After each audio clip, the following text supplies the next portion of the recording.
그것을 믿으며 가네. 주의 보좌로 나갈 주의 보좌로 나갈 때에 나 여전히 부족하나. 나를 품으신 주의 그 사랑 그것을 믿으며 가네. 자격 없는 내 힘이 아닌 자격 없는 내 힘이 아닌 오직 예수님의 보혈로 자격 없는 내 힘이 아닌 오직 예수님의 보혈로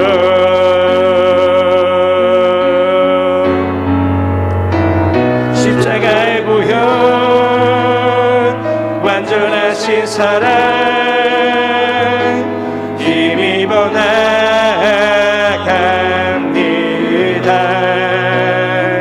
십자가의 보혈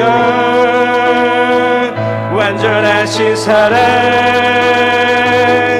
힘입어 예배할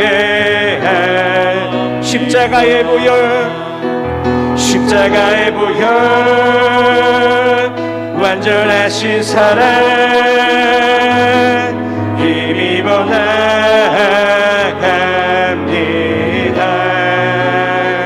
십자가의 보혈 완전하신 사랑 힘입어 예배할 다시 한번 찬양합니다. 주의 보좌로 주의 보좌로 나갈 때에 어떻게 나가야 할까. 나를 구원한 주의 십자가 그것을 믿으며 가네. 주의 보좌로 주의 보좌로 나갈 때에 나 여전히 부족하나.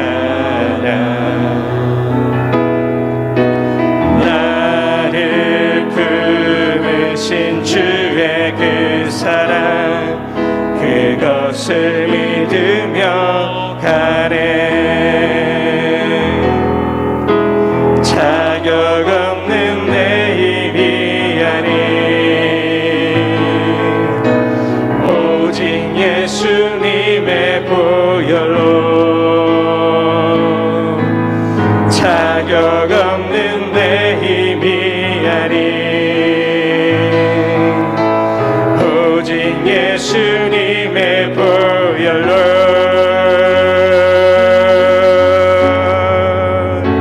십자가의 보혈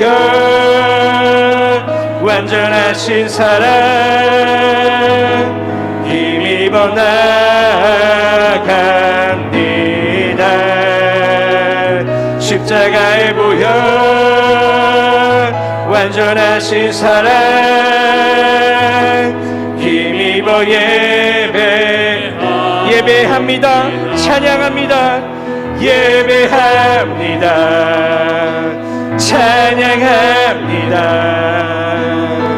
주님만 날 다스리소서.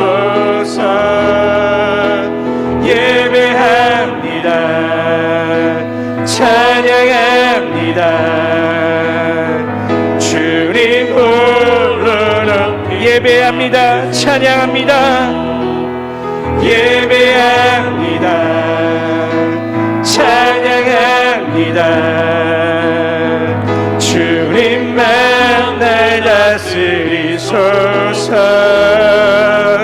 예배합니다. 찬양합니다. 주님 홀로 높임 받으소서. 하나님 아버지 감사합니다. 오늘 이 새 아침을 주시고 새로운 한 주간을 주시고 주님께 예배할 수 있는 이 시간 허락하시니 감사합니다. 이 코로나의 와중에서도 건강 주셔서 주님 앞에 나오게 하시니 감사합니다. 하늘 양식을 내리셔서 우리들의 영을 새롭게 하시고 우리들의 삶을 인도하여 주시옵소서. 이 시간 모든 것 주님께 의뢰하고 성령님 환영하오니 우리 가운데 오셔서 성령님의 일을 이루어 주옵소서. 감사하며 예수님 이름으로 기도 올리옵나이다. 아멘. 우리 하나님의 말씀 누가복음 9장 42절에서 44절 말씀 함께 봉독하시겠습니다. 올 때에 귀신이 그를 거꾸로 때리고 심한 경련을 일으키게 하는지라. 예수께서 더러운 귀신을 꾸짖으시고 아이를 낫게 하사 그 아버지에게 도로 주시니 사람들이 다 하나님의 위엄에 놀라니라. 그들이 다 그 행하시는 모든 일을 놀랍게 여길세 예수께서 제자들에게 이르시되 이 말을 너희 귀에 담아두라. 인자가 장차 사람들의 손에 넘겨지리라 하시되. 아멘. 함께 읽으신 이 말씀 가지고 외아들의 경련이라는 제목으로 하나님 은혜 나누겠습니다. 한번 따라해 보실까요? 외아들의 경련. 네, 한 번 더요. 외아들의 경련.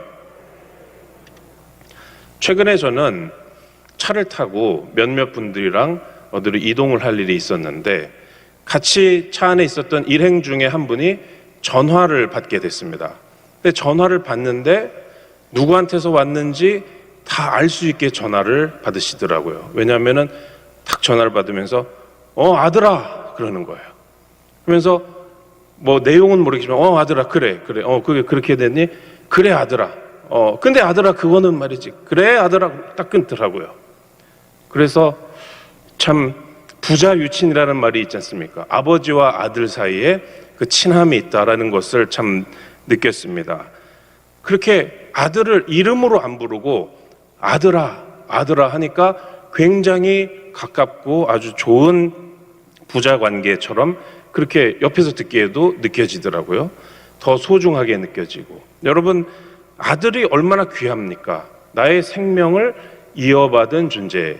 딸도 마찬가지죠. 딸도 아들도 자녀가 귀한 것입니다. 오늘 함께 읽으신 본문에 이렇게 귀한 아들이 나옵니다. 그런데 이 오늘 본문의 아들은 그냥 아들이 아니라 특별히 딱 하나밖에 없는 외아들이라는 것이죠. 그러니까 이 본문의 아버지에게는 이 외아들이 얼마나 귀했겠습니까? 아마 이 아버지도 아들이랑 대화할 때 제가 며칠 전에 그 차에서 같이 있었던 그분처럼 아들아 그랬을지 모르죠. 아니면은 내 하나밖에 없는 아들아, 외아들아, 너무 귀해서 그렇게 불렀을지도 모릅니다. 그런데 이 외아들에게는 크나큰 문제가 있었습니다. 아들에게 큰 문제가 생긴다는 것은 아버지에게는 세상이 무너지는 것과 같은 것이었습니다. 우리의 세계에서 가장 귀한 것, 꼭 외아들 또 외동딸만이 아니더라도 도저히 다른 것으로는 대신할 수 없는 그런 귀한 것이 우리 삶에 있죠. 그런 귀한 대상이 우리 삶에 있습니다. 하나밖에 없는, 없어져도 상관없는 것이 아니라 꼭 그대로 그 모습 그대로 우리 삶에 있어야 되는 것이 바로 외아들, 외동딸 아니면 우리의 여러 가지 있죠. 생명, 건강, 또 우리의 신앙, 우리의 어떤 경우에는 그것이 우리의 사업이 될 수도 있고 우리의 생계가 될 수도 있고 자존심, 또 자기 존중감 여러 가지가 있을 수 있습니다. 그런데 여하튼 그 소중한 것이 지금 큰 문제를 겪고 있다라는 것입니다. 첫 번째로 우리의 세계가 무너질 때입니다. 세계가 무너지는, 하늘이 무너지는 것 같은 그런 경험입니다. 본문에 조금 앞에 보니까 누가복음 9장 37절에 이튿날 산에서 내려오시니 큰 무리가 맞을세 이렇게 말씀을 합니다. 여기서 산이라는 것은 변화산이죠. 이 바로 전 장면에서 예수님께서 변화산에 계셨었습니다. 그곳에서 모세와 엘리야와 함께 예수님이 영광스러운 모습으로 변화되시고 계셨는데 또 베드로가 거기서 초막 짓겠다고 하고 그런 장면이 있었습니다. 그런데 변화산에서 그런 하나님의 영광이 나타날 때 산 밑에서는 누군가가 하나밖에 없는 아들이 망가지는 모습을 보면서 자기의 세상이 무너져 내리는 그러한 일을 겪고 있었다라는 것입니다. 그런데 예수님께서 내려오시니까 사람들이 또 이 아버지가 예수님을 맞이하고 있었던 것입니다. 다음 절에 38절에 보니까 이렇게 말씀합니다.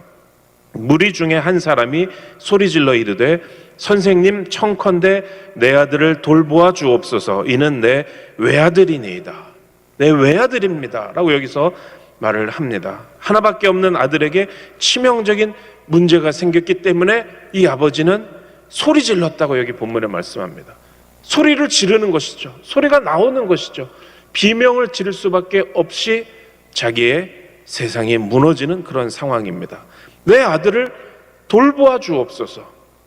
예수님께 부탁을 합니다. 자기 아들인데 자기가 할 수 있으면 자기가 돌보겠죠. 모든 것 가진 모든 재산과 모든 힘을 다해서 자기 외아들 돌보는 것이 이 아버지의 기쁨이었을 텐데 아무리 사랑하고 아무리 어떤 자기의 힘이 있어도 이 상황에서는 자기가 자기의 외아들을 돌볼 수 없는 상황이, 이런 기가 막힌 상황이 돼버린 것입니다.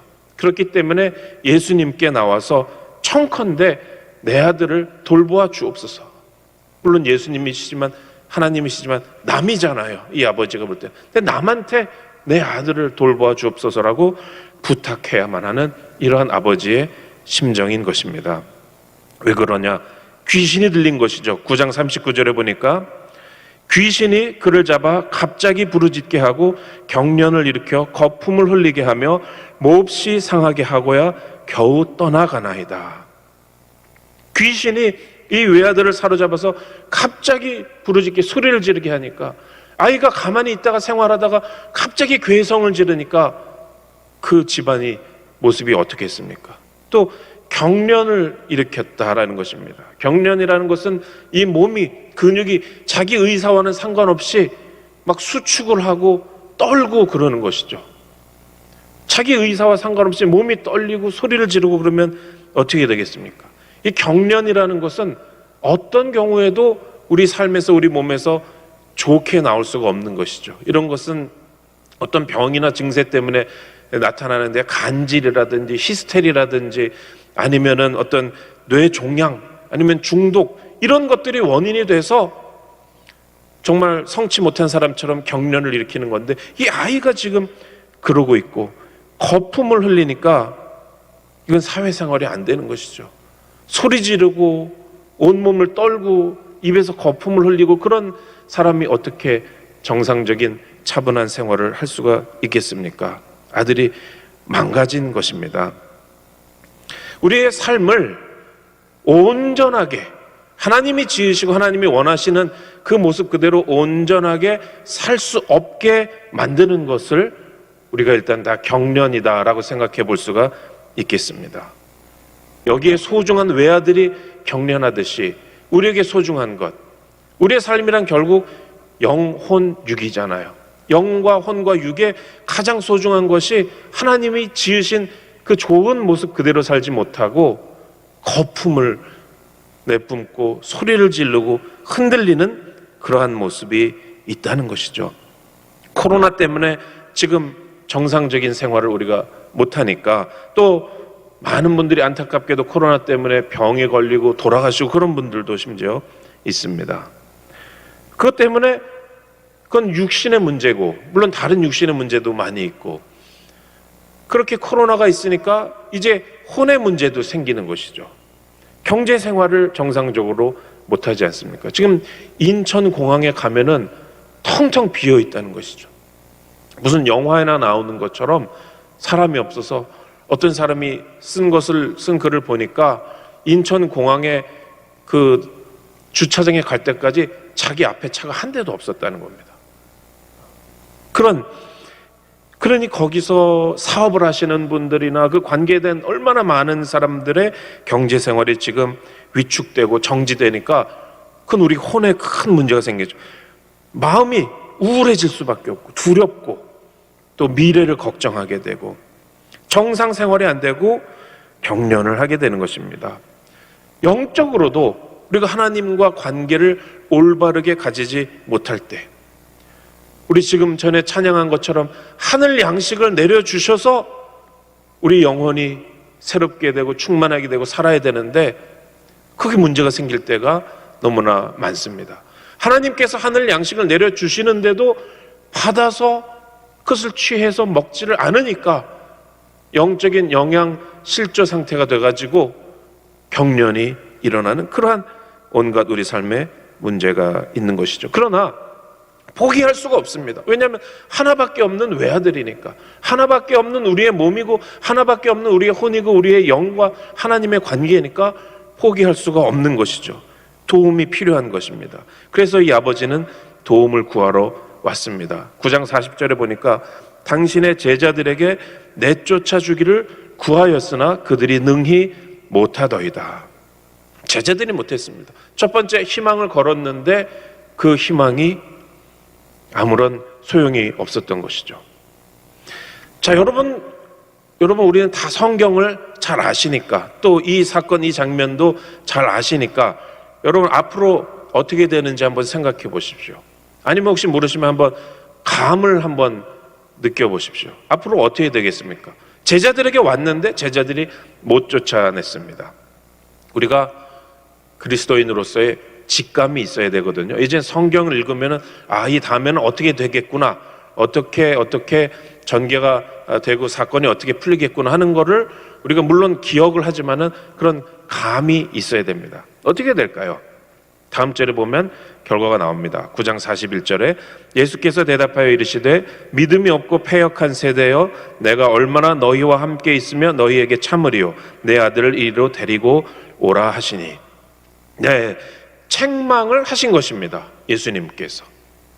예수님께 여기 물론 이제 처음 제자들이 혼나는 것인데 거기에 있는 무리들이 많이 있었다 그랬잖아요. 그러니까 많은 무리들이 예수님께 책망을 받는 것이죠. 요즘 유행하는 말로는 이거 이제 혼나는 각이죠. 혼나는 각. 여러분 이거 예상하셨습니까? 제자들에게 왔는데 못 고쳐줬어요. 그럼 예수님께서 어떻게 하시느냐? 믿음이 없음을 책망하게 되신다는 것입니다. 불쌍한 처지에 있는 아버지에게, 또 고치려고 노력했던 제자들에게 왜 책망을 하십니까? 믿음이 없기 때문이라는 것이죠. 주님을 모르는 사람은, 성경을 모르는 사람은 예수님이 막연하게 그냥 어떻게 해결해 주시겠지라고 그런 생각을 할지 모릅니다. 그러나 우리는 성경을 압니다. 성경에서 아무리 문제가 어려워도 믿음을 가지고 예수님께 나와야 칭찬을 받고 문제 해결을 받는다는 것을 우리는 알고 있는 것이죠. 근데 믿음이 안 보이니까 예수님께서 여기서 책망을 하셨습니다. 외아들이 경련을 일으키고 세상이 무너지고 하늘이 무너지는데 예수님께서는 일단 믿음이 없는 이 상황을 먼저 책망하신다는 것, 그것을 아는 것이 우리 그리스도인의 신앙 생활인 줄로 믿습니다. 여러분, 믿음이 있는 분들이 되시기를 주님의 이름으로 축원합니다. 패역한 세대에 살지 않고 신실한 세대가 되시기를 주님의 이름으로 축원합니다. 그럼 이게 끝이냐? 너희들은 믿음이 없고 패역한 세대다라는 그 책망의 말씀이 끝이냐? 그렇지 않죠. 어떻게 됐겠습니까? 한번 생각해 보세요. 예수님께서 어떻게 하셨겠습니까? 결국은 아들을 데리고 오라라고 말씀해 주시는 우리의 주님이시죠. 내 외아들을 돌보아 주옵소서 했을 때 예수님께서는 내 아들을 이리로 데리고 오라라고 말씀하신 것입니다. 여러분, 이거를 다 알고 예상을 하셨다면 성경을 어느 정도 잘 아시는 겁니다. 믿음이 없음을 책망하셨지만 그 간구에 예수님께서는 네 아들 데리고 오라. 그래서 우리가 기독교인으로서 우리가 성경에 대해서 좋은, 믿음에 대해서 좋은 직감을 갖고 있어야 된다. 그래서 두 번째, 기독교인의 직감에 대해서 우리가 말씀을 나누겠습니다. 자, 그럼 여기서부터는 어떻게 전개되느냐? 9장 42절에 보니까 올 때에 귀신이 그를 거꾸로 뜨리고 심한 경련을 일으키게 하는지라. 예수께서 더러운 귀신을 꾸짖으시고 아이를 낫게 하사 그 아버지에게 도로 주시니. 자, 우리는 직감으로 알았죠. 주님이 이 문제 해결해 주실 것이라는 것을 알았습니다. 믿음이 없다고 책망하셨지만 그게 끝이 아니라는 것도 우리는 직감적으로 알았습니다. 주님은 해 주셨습니다. 귀신이 이제 이 아들을 데리고 오니까 최후의 발악을 하는 것이죠. 못 가게 이 아이를 거꾸로 뜨리고 넘어뜨려 버렸습니다. 그리고 심한 경련을, 앞에서 아버지가 예수님께 보고할 때만 해도 경련이라고만 말했는데 이제 예수님께서 아이를 데리고 오라고 문제를 해결해 주시려고 하니까 아주 심한 경련을 일으켜서 아이를 방해를 하는 것입니다. 그러나 주님 앞에 나가니까 주님께서 너무나 말씀이 간단합니다. 귀신을 꾸짖으시고 아이를 낫게 하사 아버지에게 도로 주시니. 귀신을 꾸짖으시고 아이를 낫게 하셔서 아버지에게 도로 주셨다는 것입니다. 문제가 해결된 것입니다. 망가졌었던 내 삶의 가장 귀한 부분이 온전하게 회복된 것입니다. 저는 아주 잘 아는 집사님이 아이가 아주 어려운 증상이 있었습니다. ADHD라고 그 주의력 결핍 증상이 있었습니다. 그 괴로움은 말할 수가 없더라고요. 주의를 집중을 잘 못하니까 학교에 가서도 선생님 말에 집중을 못하고 공부를 잘 못하는 거는 둘째치고 일단 제 시간에 준비를 갖춰가지고 학교를 갈 수가 없는 거예요. 그게 그냥 게을러서 그런 것이 아니라 그런 증상 때문에 아이가 집중을 못하고 그런 겁니다. 부모님은 통곡을 하는 것이죠. 그래서 저는 그런 거를 한번 봤기 때문에 지금도 아이가 유치원이나 학교에 지각한다 그러면은 혹시 저 아이가 ADHD라서 그런 거 아닌가, 그런 생각을 할 정도로 참 생활하는데 어려운 것이죠. 그래서 제가 기도를 하니까 직감적으로 오는 게 있더라고요. 기도를 그 가정을 위해서, 그 아이를 위해서 기도를 해보니까 하나님이 기도에 응답하고 계신다라는 그런 직감이 왔습니다. 근데 당장은 아니라는 느낌을 받았어요. 그러나 도움이, 하나님의 도움이 지금 오는 길이다. 지금 기도를 접수해 놨기 때문에 주님의 도우심이 오고 있는 길이다. 근데 언제 오고 있는지 몰라도 제 감에 분명히 오고 있으니까 그것이 도착하면 문제가 해결된다는 그런 제가 기도하는데 직감을 받았습니다.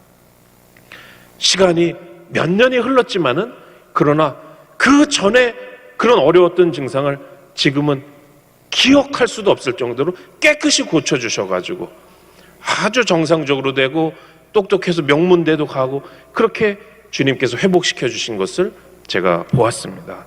여러분, 그렇습니다. 주님께서는 우리에게 가장 귀한 것이 망가질 때에 믿음을 가지고 나오면 주님은 회복시켜 주시고 고쳐 주시는 것입니다. 자, 이런 일이 있으니까 사람들이 어떻게 반응을 하겠습니까? 9장 43절에 보니까 사람들이 다 하나님의 위엄에 놀라니라. 그들이 다 그 행하시는 모든 일을 놀랍게 여길세. 이건 당연한 것이죠. 당연한 것인데 그 다음은 사건이 어떻게 전개되는가? 마지막으로 여러분 한 번 더 직감을 발휘해 보십시오. 43절에 보니까 예수께서 제자들에게 이르시되, 이렇게 되어 있습니다. 그럼 무슨 말씀을 하실까? 무슨 말씀을 하실까? 그 다음에 이렇게 나옵니다. 44절에 이 말을 너희 귀에 담아두라. 인자가 장차 사람들의 손에 넘겨지리라 하시되. 여기까지 직감을 하셨으면 성경을 많이 하시는 거예요. 이제 기적을 일으켜주시고 회복시켜주고 사람들이 놀라는데 예수님께서 마무리로 말씀하시는 것이 어떻게 보면 다소 뜻밖에도 순한 예고입니다. 예수님이 사람들의 손에 넘겨져서 이제 십자가에서 죽음 당하시고 부활하실 그것을 이야기를 하시는 것입니다. 사실은 이 누가복음 9장에서 예수님의 순한 예고는 계속 반복해서 나옵니다. 어떻게 보면 어떤 사건 하나 나오고 예수님이 고난당하실 거 예고하시고 또 다른 사건 나오고 또 예고하시고 순한 예고의 샌드위치처럼 돼 있는 것이 누가복음 9장입니다. 베드로가 예수님이 그리스도이시라는 것을 고백하셨을 때도 바로 다음에 순한 예고를 하셨죠. 그러고 나서 변화산에 올라가셨는데 변화산에서도 예수님께서 세상에서 고난받으시고 별세하실 것을 모세와 엘리야와 함께 말씀을 하셨습니다. 그 바로 다음 사건이 지금 이 외아들, 귀신 들려서 경련하는 외아들을 고쳐주신 사건인데, 고쳐주시자마자 또 예수님께서 십자가에 죽으실, 그 사람들의 손에 넘겨질 순환 예고를 하신 것입니다. 이것이 의미하는 바가 무엇이냐? 하나님께서 하시는, 예수님께서 하시는 가장 중요한 일이 십자가에서 고난당하시고 부활하시는 일이다라는 것입니다. 다른 모든 사건은 그 사건에 대한 말씀 중간에 나오는 것입니다. 왜 오병이어로 5,000명, 2만 명을 왜 먹여주셨습니까? 예수님은 십자가에서 죽으시고 부활하실 우리의 주님이시기 때문에 그렇게 하신 것입니다. 왜 이 아들을 고쳐주셨습니까? 어떤 능력으로 아들을 고쳐주셨습니까? 예수님은 십자가에서 죽으시고 부활하실 우리의 주님이시기 때문에 이런 기적을 베풀어 주셨던 것입니다. 그러니까 우리는 모든 사건을 볼 때에 예수님의 십자가의 구원을 중심으로 해서 그것과 연결해서 봐야 되는 것입니다. 제가 앞에 말씀드린 그 아이를 위해서 기도할 때에 기도하고 있으니까 이제 하나님의 도우심이 이 가정에 오겠구나라는 그러한 직감을 왜 가졌습니까? 예수님의 십자가와 부활이 있기 때문에 그러한 것을 직감을 했던 것입니다. 그래서 히브리서 2장 9절은 말씀합니다. 죽음의 고난 받으심으로 말미암아 영광과 존귀로 관을 쓰신 예수. 예수님의 영광과 존귀도 이 죽음의 고난, 십자가를 통해서, 십자가로 말미암아 온 것입니다. 또 골로새서 2장 15절은 통치자들과 권세들을 무력화하여 드러내어 구경거리로 삼으시고 십자가로 그들을 이기셨느니라. 모든 승리는 십자가를 통해서 온다는 것. 여러분, 이 감각을, 이 직감을 절대로 잊어버리시면 안 되는 것입니다. 말씀을 맺겠습니다. 그것이 무엇이든 간에 우리에게 가장 소중한 유일한 것, 우리의 영혼육에 대체될 수 없는 그 소중한 것을 외아들이다, 이렇게 생각해 보십시오. 그것이 흔들리고 망가지는 상황이 경련입니다. 그런데 이 외아들이 경련할 때가 있습니다. 세상이 무너지는 것입니다. 오늘 본문의 아버지가 그랬습니다. 그런데 그가 예수님께 나왔을 때 예수님께서는 그 세대의 믿음 없음을 책망하시면서도 그 아들을 고쳐주셨습니다. 이러한 기적이 오늘날도 기도할 때에 일어나는 것을 많은 분들이 체험하고 있습니다. 여러분도 그러한 체험을 하시기를 주님의 이름으로 축원합니다. 그런데 그 무너진 세계를 다시 세워주시고 주님께서 하신 말씀, 그것은 바로 예수님께서 십자가에서 고난받으실 것에 대한 예고였습니다. 왜 그렇습니까? 모든 구원은, 기적은, 기도 응답은 그냥 오는 것이 아니고 십자가를 통해서 온다는 것을 가르쳐 주신 것입니다. 우리 기독교의 기도는 그냥 비나이다 하는 그런 기도가 아닙니다.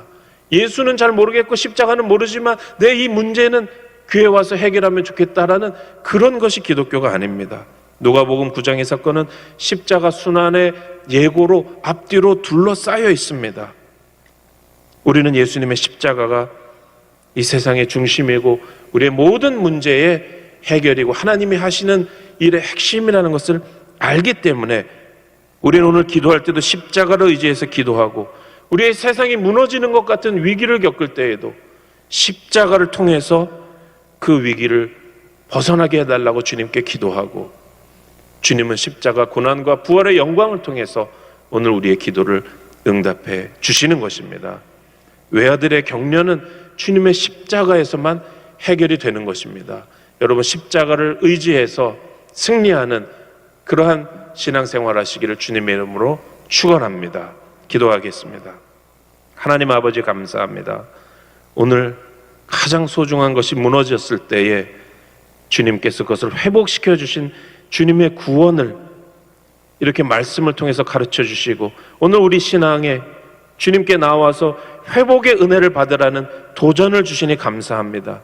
하나님, 이 모든 것은 예수님의 십자가와 부활을 통해서 주어진 것을 우리가 분명하게 알고, 우리 삶에서 어려운 일이 있을 때에 십자가의 구원을 의지해서 기도하면 주님의 도우심이 다가온다는 그러한 경건한 직감을 가지고, 믿음을 가지고 주님께 나오는 우리 모두가 되도록 주님이 역사하여 주시옵소서. 주님, 예물 가지고 나온 손길들, 그 예물이 나온 그 삶의 자리에 십자가와 부활의 은혜가 충만케 임하고 문제가 해결되게 역사하여 주시옵소서. 감사하며 예수님 이름으로 기도 올립니다. 아멘. 하늘에 계신 우리 아버지여, 이름이 거룩히 여김을 받으시오며 나라가 임하시오며 뜻이 하늘에서 이루어진 것 같이 땅에서도 이루어지이다. 오늘 우리에게 일용할 양식을 주시옵고 우리가 우리에게 죄 지은 자를 사하여 준 것 같이 우리 죄를 사하여 주시옵고 우리를 시험에 들게 하지 마시옵고 다만 악에서 구하시옵소서. 나라와 권세와 영광이 아버지께 영원히 있사옵나이다. 아멘. 이제 우리 통성으로 기도하실 때에 이 코로나로 신음하고 있습니다. 온 세계가, 또 우리 교회가, 또 한국 사회가 신음하고 있습니다. 주님, 속히 종식되게 하여 주시옵소서. 모든 것이 정상으로 회복되도록 주님 은혜를 베풀어 주시옵소서. 기도하시고 여러분 또 몸된 교회를 위해서 기도하실 때에 우리 원로 목사님 네 분의 건강 회복을 위해서 간절히 기도해 주시고, 특별히 우리 당회장 목사님의 건강과 사역을 위해서 기도해 주시고, 또 우리 각자의 성령 충만과 또 문제 해결, 주님의 회복과 응답의 역사가 우리 각자의 삶에 임하도록 우리 주여 삼창하시고 간절히 주님께 부르짖겠습니다. 주여, 주여, 주여.